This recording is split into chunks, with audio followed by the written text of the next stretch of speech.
obrigada, Bruno, por estar aqui com a gente. Prazer é o meu. Bruno Zilli, ele é doutor em Ciências Sociais. Ele veio para a mesa entre a Dorme e a Transgressão, Práticas Sexuais e Prazer e Dissidência, com a Maria Elvira Dias Benitas. Bom, Bruno, a gente gostaria de saber, antes, né, da tua trajetória, né? Como é que você chegou, né, a pesquisar sobre BDSM e a tua trajetória acadêmica e mesmo política, né, para chegar aqui.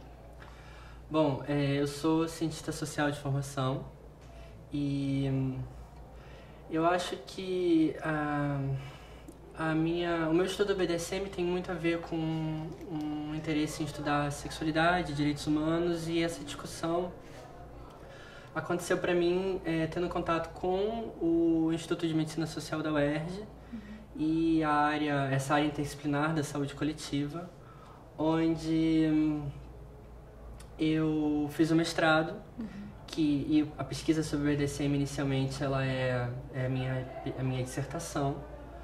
E foi isso, assim, muito cedo na graduação ainda eu fiz a iniciação científica com a professora Jane Russo, do Instituto de Medicina Social, discutindo uma questão sobre psiquiatria e história da saúde mental. E aí quando eu ingressei no mestrado com ela, a gente já estava começando a trabalhar no contexto do Centro Latino-Americano em Sexualidade e Direitos Humanos, que funciona dentro do Instituto de Medicina Social, e dando um foco mais específico na questão da sexualidade, na questão de gênero, na questão de direitos sexuais.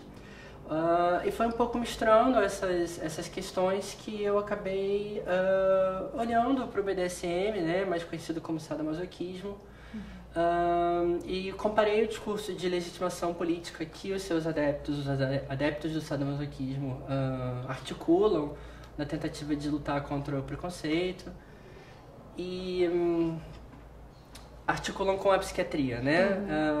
Então, porque sadismo sexual e masoquismo sexual ainda são considerados transtornos sexuais pela psiquiatria mundial.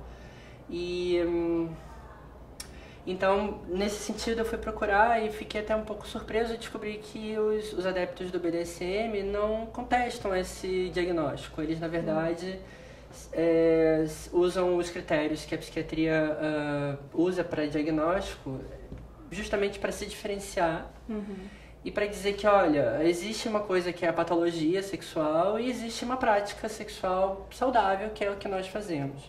E o principal critério para distinguir entre um ou outro, tanto para a psiquiatria quanto aquele que foi adotado pelos próprios praticantes, né, do sadomasoquismo, é o consentimento. A ideia de que nenhuma dessas práticas sexuais, e de forma geral o que é sexo legítimo, pode ser sem consentimento. Ou seja, tudo tem que ser de acordo com aquilo que os participantes concordam e desejam que aconteça. Essa comparação entre o discurso da psiquiatria e dos praticantes de BDSM, que foi meu tema de mestrado, é uma pesquisa que eu estou retomando agora no pós-doutorado, no Instituto de Medicina Social da UERJ, onde tem um novo desenvolvimento que aconteceu no campo psiquiátrico, que é muito influenciado pela psiquiatria americana e cujo manual que eles publicam, né, é bastante pertinente. Ele influencia as próprias classificações como a Organização Mundial de Saúde, na sua seção de saúde mental, organiza, né, os transtornos mentais.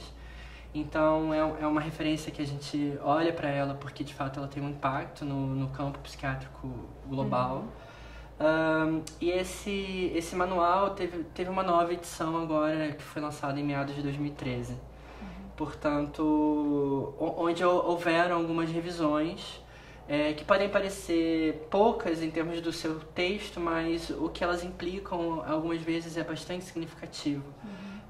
Esse manual, por exemplo, ele marca uma virada da psiquiatria de influência mais psicanalítica até os anos 60 para uma psiquiatria muito marcada pelas imagens cerebrais, pelos remédios que começam a ser lançados. Tem nos anos 90 o Prozac, depois, enfim, tem todo um mercado farmacêutico que se junta com a psiquiatria para criar um novo contexto, né? Onde se pensa e se fala sobre transtornos mentais e também sobre os transtornos da sexualidade. Então,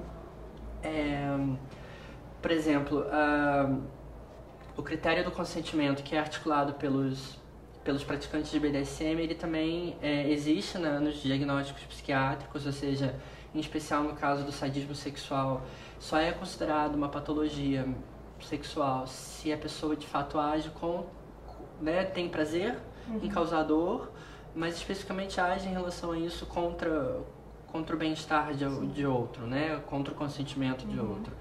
Então, hoje eu vou aprofundar ainda, né? É uma pesquisa que eu estou iniciando nos novos critérios que foram renovados e foram renovados através de muitas discussões, né? Da Associação de Psiquiatria Americana, mas que permitiram que eles fizessem modificações que, por exemplo, levam a considerar essa lista clássica das perversões, que elas existem desde o século XIX, sem poucas alterações, notadamente só a homossexualidade que deixa de ser. Estou dizendo, a lista de perversões seria o sadismo, o masoquismo, a pedofilia. Inicialmente existia a homossexualidade nessa lista, o travestismo, o fetichismo. São o que a gente conhece mesmo como as perversões, né, sexuais. A homossexualidade saiu nos anos 80, graças aos esforços do movimento gay americano, que entrou em contato e às vezes até em confronto com a psiquiatria para que fosse retirada a homossexualidade dessa lista. Mas é curioso que esse novo manual agora de 2013, né, o DSM-5, ele vem caracterizando o que essas perversões que hoje em dia se chama parafilias como uma característica do desejo. E que então só haveria de fato a perversão, ou melhor, o transtorno sexual, quando o consentimento, mais uma vez, não existe, né? Então, é interessante que eles fizeram uma pequena modificação indicando já qualidades da sexualidade e não exatamente distúrbios ou desvios dela. É uma linguagem que está mudando, certamente por uma influência de todo o linguajar de direitos humanos e de direitos sexuais, e é interessante pensar a interação, né, entre esses campos, né, o político, o científico, o médico científico, e é um pouco o encaminhamento que eu vou fazer agora. É interessante essa mudança de perspectiva, né, então isso vai influenciar bastante a conclusão, talvez, da tua tese, né? Sim. E só pra mencionar que eu acho que foi um pouco discutido isso, mas sadismo e masoquismo sexual eu acho que não vão cair, não. Eles vão permanecer nessa lista, não vai acontecer como aconteceu com a homossexualidade, que a retirada dela dessa lista de transtorno sexual ou de doença mental teve um impacto político muito significativo, né, pro movimento gay. Não só americano, mas globalmente falando. Mas é curioso pensar que a relação que os adeptos do BDSM, tentando legitimar suas práticas, também têm com esses diagnósticos é diferente. Eles conseguem olhar para eles e argumentar, criar um argumento que os ajuda, na verdade, a dizer que o que eles fazem enfim, é um exercício da sexualidade, é uma prática sexual para eles saudável e legítima, e existe a patologia sexual, né? E aí é importante talvez mencionar a pedofilia como aquilo que, por dizer respeito a crianças que não se reconhecem como sendo capazes de consentir, é uma coisa que é realmente uma fronteira que não diz respeito, inclusive, de acordo com os praticantes de BDSM, a qualquer coisa do que eles se interessam, né? Suas práticas. E você já tinha uma parceria ou uma troca, talvez, com a Maria Elvira? Sim, né? Eu e Maria Elvira. Eu tenho um capítulo no livro que Maria Elvira organizou, Prazeres Dissidentes, sobre essa pesquisa da BDSM, e que inclusive inspirou o título da mesa que nós falamos aqui no Curto Gênero, né? E além disso, uma troca muito saudável também no contexto da antropologia, mas também do clã na UERJ, enfim. Acho que é riquíssimo essa troca, enfim, é um prazer estar com ela aqui. Bacana. Como é que você recebeu o convite de estar aqui com ela, né? E o que você viu assim no evento, as discussões, as questões levantadas? Que importância tem, talvez, para esse campo que você estuda e para... Eu achei, assim, eu fiquei muito contente pelo convite e a cada mais informação que vinha tendo sobre o evento, sobre o Curto Gênero, eu fui ficando, assim, realmente muito satisfeito de conhecer, porque eu achei uma iniciativa ótima.